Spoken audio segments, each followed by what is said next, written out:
পিসির পছন্দের চাষ দরকার, তার জন্য পিসি 5 লাখ টাকা যেমন ঝাড় তেমন মাছ।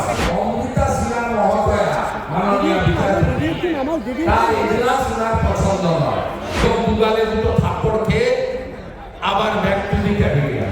আমি দিল্লি পুলিশকে আমার কাছে থাকা সমস্ত তথ্য নথি একজন নাগরিক হিসেবে পাঠিয়েছি। পশ্চিমবঙ্গ রাষ্ট্র বিরোধী, দেশ বিরোধী আমার সিআরপিএফ এর দেওয়া বুলেট প্রুফ গাড়ি না থাকলে সেদিনকে আমি এসপি অফিসের গেটে মারা যেতাম। হরিদাস পাল সরকারের কেউ নয় বলে, বার্ধক্য ভাতা কাল থেকে দেবো বলে,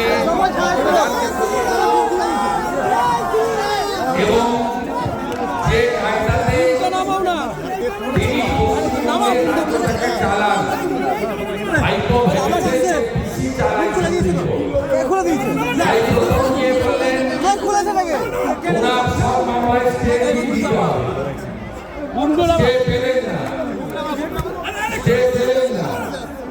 এখন গেলেন আজকে আবার যে আমার পছন্দের কাজ, এটা তো পিসির কাছ থেকে শিখেছি। কারণ পিসি নন্দীগ্রাম নিয়ে মামলা করতে গেছিলেন 2.5 বছর আগে। তখন বলেছিলেন যে আমি কৌশিক চন্দ্রের এজলাসে মামলা শুনব। পিসির পছন্দের চাষ দরকার, তার জন্য পিসি 5 লাখ টাকা জরিমানা দিয়েছেন কলকাতা হাইকোর্টের বাড়ির কাছে।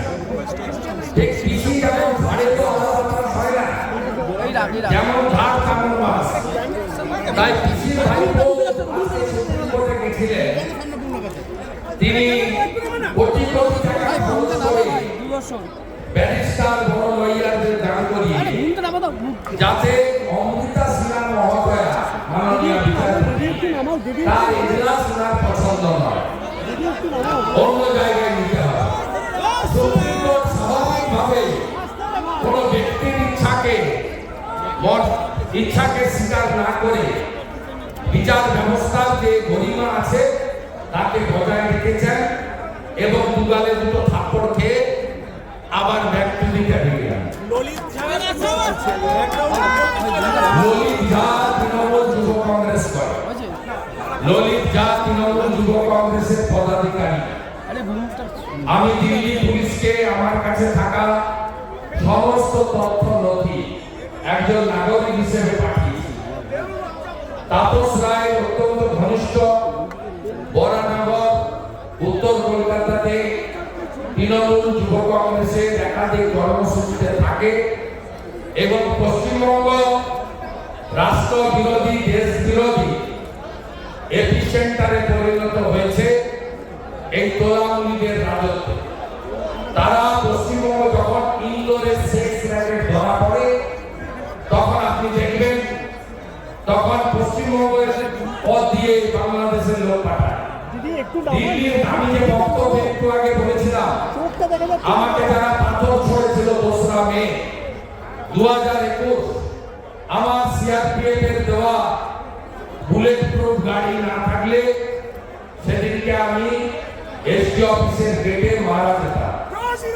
সেদিন এত বড় বড় পাথর ছোড়া হয়েছে, সেই দিন যারা পাথর ছড়েছে তার মধ্যে ফিরোজ বলে একটি ছেলে, যার বাড়ি তমলুকের চরসরপুর এলাকাতে, তাকে এখনো এনআইএ জাহাঙ্গীরপুরের ঘটনাতে ইউএপিএতে গ্রেফতার করে রেখেছে।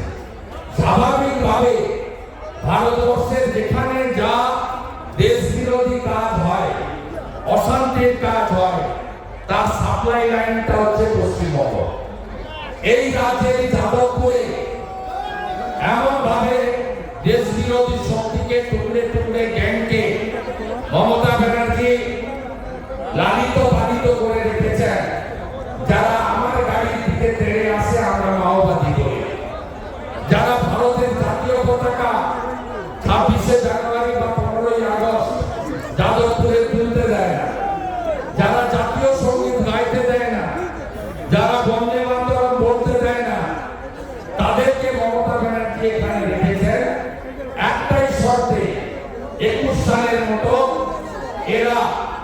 নো ভোট টু বিজেপি করবে, আর উনি এই সমস্ত শক্তির কাঁধে ভর করে ক্ষমতায়